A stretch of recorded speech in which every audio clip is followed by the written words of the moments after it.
और ये जो हमने पढ़ा हुआ है पहले इसको, डायरेक्ट टैक्सेस, आपने भी ओ लेवल में, तो इनकम और वेल्थ पे लगते हैं। और क्या कहते हैं, ये गवर्नमेंट भी जाहिर बात है अब रेवेन्यू का एक मेजर सोर्स ऑफ रेवेन्यू है फॉर गवर्नमेंट, ताकि वो अपने बजट को बैलेंस रख सके। अगर इतना टैक्स यहाँ से कलेक्ट हुआ, अनफॉर्चुनेटली पाकिस्तान में इतना टैक्स कलेक्ट नहीं होता, लोग नहीं पे करते। अच्छा, indirect taxes versus direct tax, ये आप खुद पढ़ेंगे कि क्या फर्क है दोनों। आपको पता है ये एक स्पेंडिंग पे लगता है और एक जो है वो इनकम और वेल्थ पे लगता है। तो इसमें आपको, अगर मैं बात कर लूँ मेन एडवांटेज इनडायरेक्ट टैक्स का, तो उसका ये होता है। बहरहाल मेरे ख्याल में मुझे ज्यादा बात करने की जरूरत नहीं है, आप इसको खुद पढ़ लीजिएगा। तो प्रॉब्लम हुई तो मुझे जरूर बताइएगा, या मैं एक आधी चीज आपको बता देता हूँ जल्दी से। हमें थोड़ा सा ही है कि जैसे यहाँ ये लिखा हुआ है ना, main advantage claim for indirect taxes that they do not discourage effort, innovation and saving. ठीक है, क्योंकि डायरेक्ट टैक्सेस जो है ना वो अ, लोगों को डिस्करेज करते हैं काम करने से। उसकी वजह ये है कि जो डायरेक्ट टैक्स होता है ना, वो लोगों की इनकम में से डायरेक्ट लिया जाता है, तो ज्यादा फील होता है। ठीक है। दूसरा, डायरेक्ट टैक्स जो है ना वो नॉर्मली प्रोग्रेसिव होता है। प्रोग्रेसिव क्या होता है? इनकम बढ़ने से टैक्स की परसेंटेज भी बढ़ती जाती है, तो लोगों का टैक्स और ज्यादा बढ़ता जाता है, जिससे वो डिस्करेज होते हैं। तो इनडायरेक्ट टैक्स जो है ना वो ऐसा नहीं होता। ठीक है, एक तो वो चीजों में लगता है, तो लोगों को ज्यादा फील नहीं होता। ठीक है, क्योंकि वो तो चीजों में लग रहा है तो लोग ना लें, अवॉइड कर लें। ठीक है। और जो लोग ले रहे हैं उनको लगेगा यार मैं तो कीमत पे कर रहा हूँ, कीमत थोड़ी सी ज्यादा हो गई, ठीक है। दूसरी बात, डायरेक्ट टैक्स अगर आपने कलेक्ट करना है तो हर बंदे से कलेक्ट करना पड़ेगा, जिसके लिए बहुत टाइम चाहिए, बहुत पैसा चाहिए। इनडायरेक्ट टैक्स में हर बंदे से कलेक्ट नहीं करना आपने। आपने सिर्फ करना है कलेक्ट फर्म से, इंप्लॉयर से, बिजनेस से, क्योंकि वो वहीं से उनके पर जो जो प्रॉफिट जो है। पर जो डायरेक्ट टैक्स है वो भी तो कंपनी वाले काट लेते हैं तनख्वाह में से, तो इजीली करेक्ट हो जाता है। जो डायरेक्ट टैक्स है, नहीं, कभी कभार हाँ, कंपनी वाले भी तो काट लेते हैं और हुकूमत को जमा करवा देते हैं। और जमा करवा देते हैं, बिल्कुल आपकी बात सही है। एक कंपनी वाले वो जिनकी आप बात कर रहे हो, एम्प्लॉय वहां अगर काम कर रहे हैं और वो टैक्स कट रहा है वहां से, यानी कि वो जिम्मेदारी जरूर है एम्प्लॉयर की कि वो टैक्स हर बंदे से कलेक्ट करे, लेकिन इवेंचुअली गवर्नमेंट को हर बंदे को देखना है। कोई बंदा नहीं रजिस्टर्ड कारोबार में, टैक्स नहीं दे रहा, तो उसको भी देखना है कि नहीं गवर्नमेंट ने। मतलब आप रजिस्टर्ड नहीं हो एज ए बिजनेसमैन और आपने एम्प्लॉय भी रखे हुए हैं, तो आप टैक्स ना दे रहे हैं ना दूसरों को देने, दूसरों का दे रहे हैं। तो इसका मतलब है आपको बकायदा एक डिपार्टमेंट चाहिए जो जाकर चेक करे कि भाई क्या टैक्स इकट्ठा हो रहा है हर जगह से। हमारे यहाँ हमारा ये एक अलमिया है कि टैक्स हमारा कलेक्ट होता ही नहीं है। अच्छा, तो इंटरनेट में ऐसा है ही नहीं, आपने सिर्फ फॉर्म्स को ही देखना है। और इंटरनेट टैक्स का फायदा ये है कि फर्म्स को क्या देखना है, आपने तो चीजें बिक रही हैं, अगर रिकॉर्ड देख रहे हैं और कहा जी इस पर टैक्स लगना है, और लोगों ने दे देना आसानी से। जो चीज खरीदेगा ना, अवॉइड नहीं कर सकते ना आप।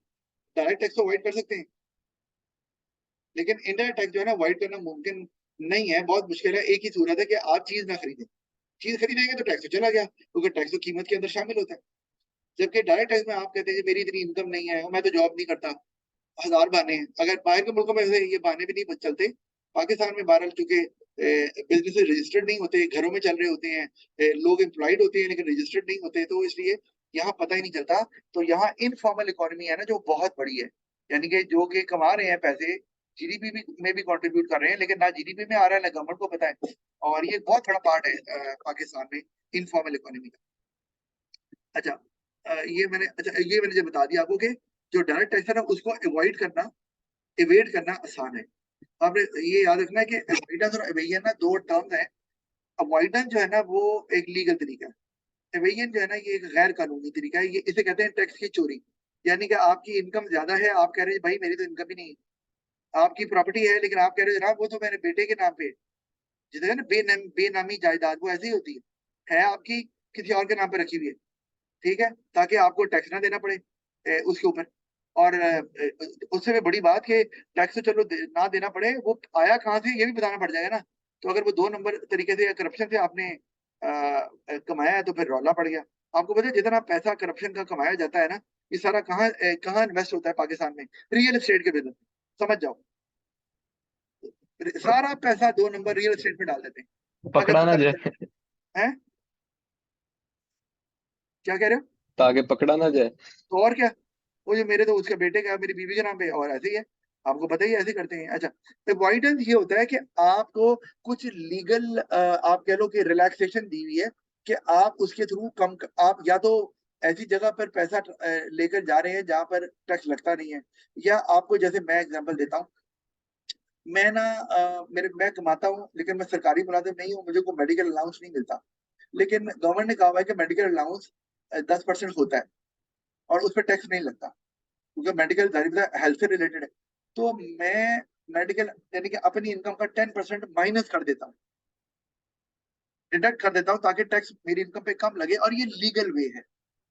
मुझे मेडिकल अलाउंस नहीं मिलता लेकिन मैं फिर भी 10% टैक्स, वो 10% अपनी इनकम कम कर सकता हूँ, क्योंकि उस पर टैक्स नहीं लगता। ये एक तरीका है टैक्स अवॉइडेंस का, या अपनी इनकम ऐसी जगह आप ले गए हैं जहां पर आपको टैक्स लगता नहीं है, या टैक्स फ्री जोन है। फिर लेकिन ये फिर लेकिन ये भी तो सही नहीं है ना कि प्रॉपर्टी आपके बस करप्शन से बनाई हुई है, आपको फिर उन्हें बोला कि ले जाओ, सो के तो वहां पे टैक्स तो नहीं यार सही लगता। कैसे है? सही तो बिल्कुल भी नहीं है। तो इसका तो हिसाब वो देंगे ना जो ये सर कर ये रहे हैं। पीटीआई का बहुत सख्त सपोर्टर है। अच्छा, देखो पता नहीं भाई, पीटीआई के तो अपने बंदे अलीम खान क्या कर रहे थे साहब, आपको पता तो है यार। अच्छा, वो तो ये ऊपर जाके तो जवाब देना ही है, यहाँ जो मर्जी कहते रहे, जितनी पर जायदाद उन्होंने बनाएंगे निकाला ना। भी तो था, पर वो क्या अलीम चीज? खान को निकाल भी तो दिया था, अलीम खान को पार्टी से निकाल भी दिया था। हाँ, निकाल दिया इलेक्शन जीतने के बाद, है ना, जब सारी पूरी फाइनेंशियल सपोर्ट कर दी है तो बाद में निकाल दिया, पहले नहीं पता था। खैर छोड़ो, मैं इस पे क्या बात करूं मजीद आपसे। सर पर इसकी एक बात मुझे ठीक लगी, ये जो भी पॉलिटिशियन इस तरह की करप्शन करता है वो लंदन क्यों भाग जाता है। जी जी, लंदन या उनका कोई ना कोई ड्यूल पासपोर्ट होता है, ताकि वो उधर को जाए। बात सही कह रहे हो आप। अच्छा, आगे देखो। हाँ, ये आ गया हमारे पास एक प्रोग्रेसिव, रिग्रेसिव और प्रोपोर्शनल टैक्स। इसके बारे में पता है आपको? ओ लेवल इकोनॉमिक्स में पढ़ा हुआ है? सर ये रिग्रेसिव मेरे ख्याल से था कि जिस इनकम जैसी आपकी कम होगी उस मतलब, ये प्रोग्रेसिव में मेरे ख्याल से अगर आपकी इनकम बढ़ती है तो टैक्स बढ़ता है, इस मैं तरह आपको था शायद, कुछ मुझे मैं याद आपको सही तरह हाँ, नहीं। मैं आपको ये सर एग्रेसिव में जब इनकम बढ़ती है टैक्स कम होती है परसेंटेज, जब कम होती है टैक्स परसेंटेज इनकम बढ़ जाती है। जी, मैं आपको दिखाता हूँ। ये देखो, मैं आपको ना अभी दिखाता हूँ। प्रोग्रेसिव देख लेते हैं। प्रोग्रेसिव में ना कुछ ऐसे होता है कि आपकी इनकम है, और ये आपकी ना परसेंटेज ऑफ टैक्स है, और ये अमाउंट है, अमाउंट ऑफ टैक्स।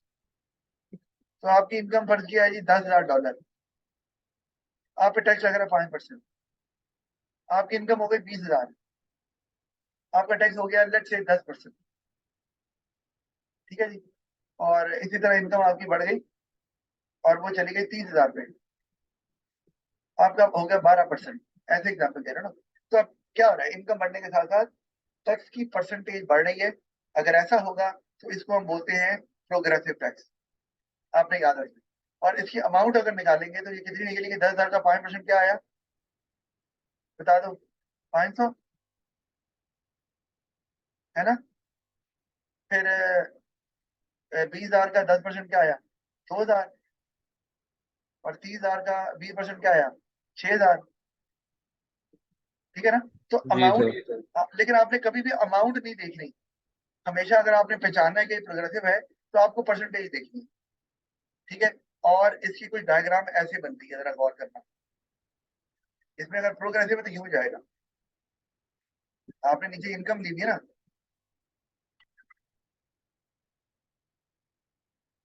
आपने इनकम ली है, यहाँ परसेंटेज ऑफ टैक्स है। मतलब जिस तरह इनकम आपकी बढ़ती जा रही है तो जो टैक्स की परसेंटेज है वो भी बढ़ती जा रही है साथ साथ। ठीक है। ये है प्रोग्रेसिव टैक्स सिस्टम का ग्राफ, कुछ इस तरह का होता है।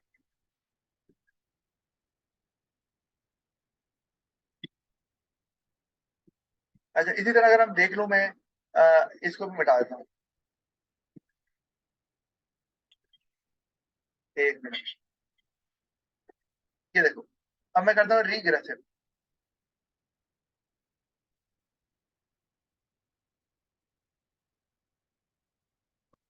रिग्रेसिव, ठीक है।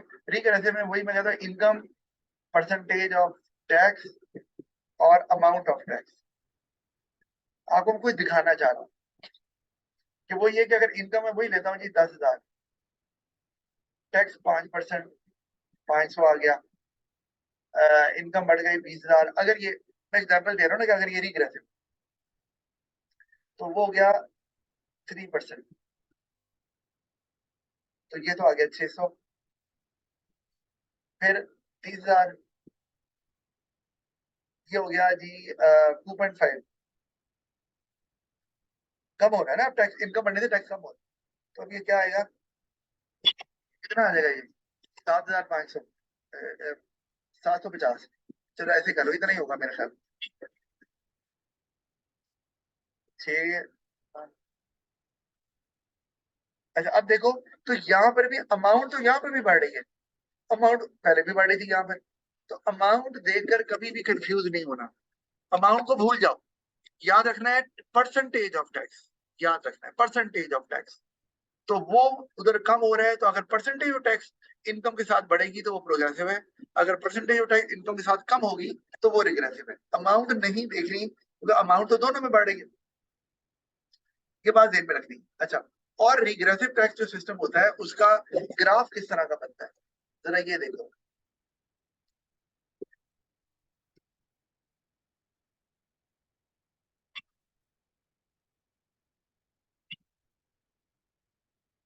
ये देखो ग्राफ इसका कुछ ऐसा बनेगा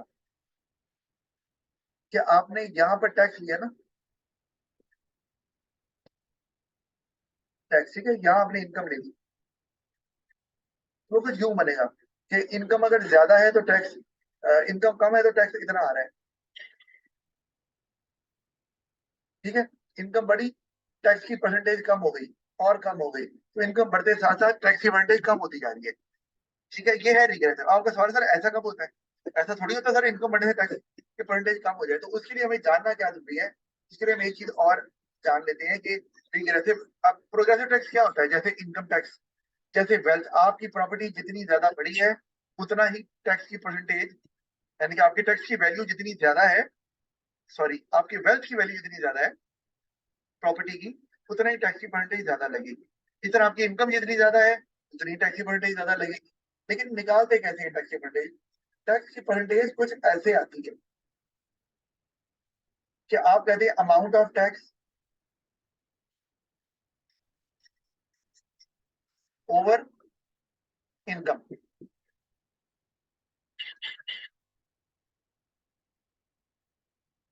इनकम इंटू 100, ये तरीका है टैक्स की परसेंटेज निकालने का।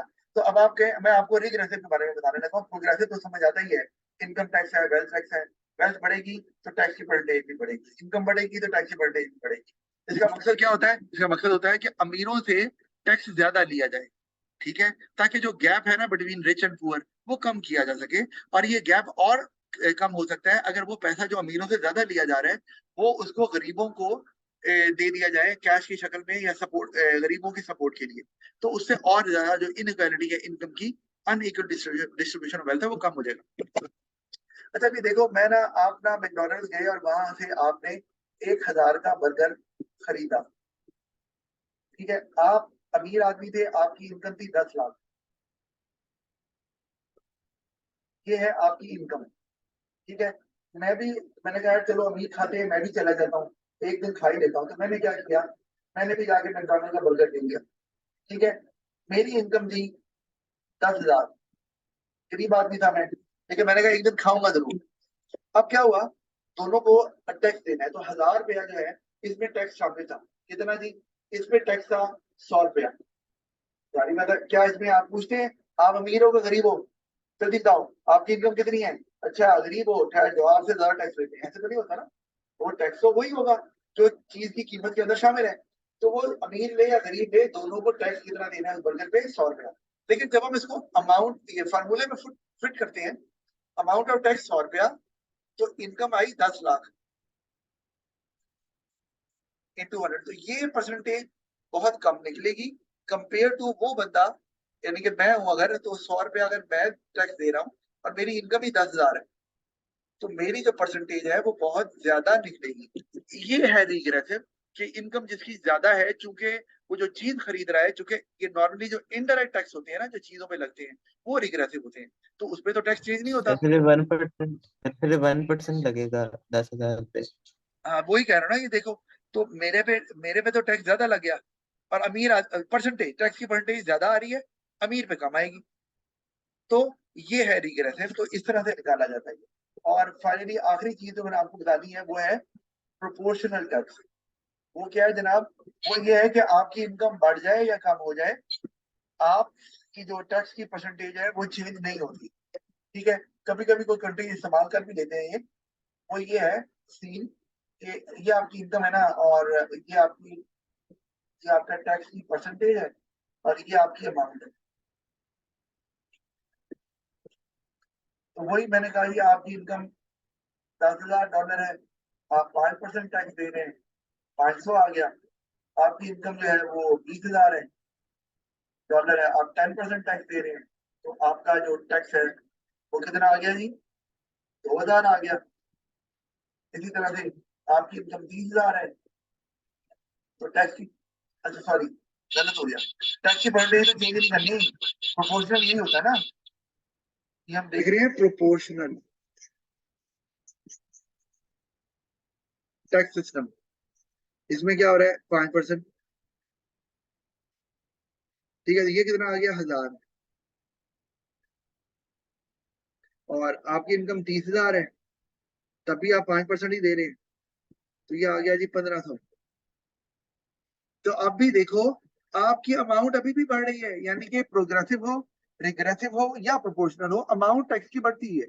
तो इसलिए अमाउंट को कभी नहीं देखना, हमेशा देखना है टैक्स की परसेंटेज को। अगर वो सेम रह रही है तो वो प्रोपोर्शनल है। और इसकी डायग्राम कुछ ऐसे बनती है कि अगर आपने नीचे इनकम दी हुई है और यहाँ आपने टैक्स दिया हुआ है, वो भी परसेंटेज में, तो कुछ ऐसे आएगी, यानी कि आपकी इनकम बढ़ जाए, इनकम बढ़े या कम हो, टैक्स की परसेंटेज में कोई फर्क नहीं। जी, कोई सवाल है यहाँ तक? कोई नहीं? नहीं सर। ऑल राइट, आज के लिए इतना ही है, कल और जल्दी करेंगे, खत्म करेंगे। खुदा हाफिज। ओके, अल्लाह।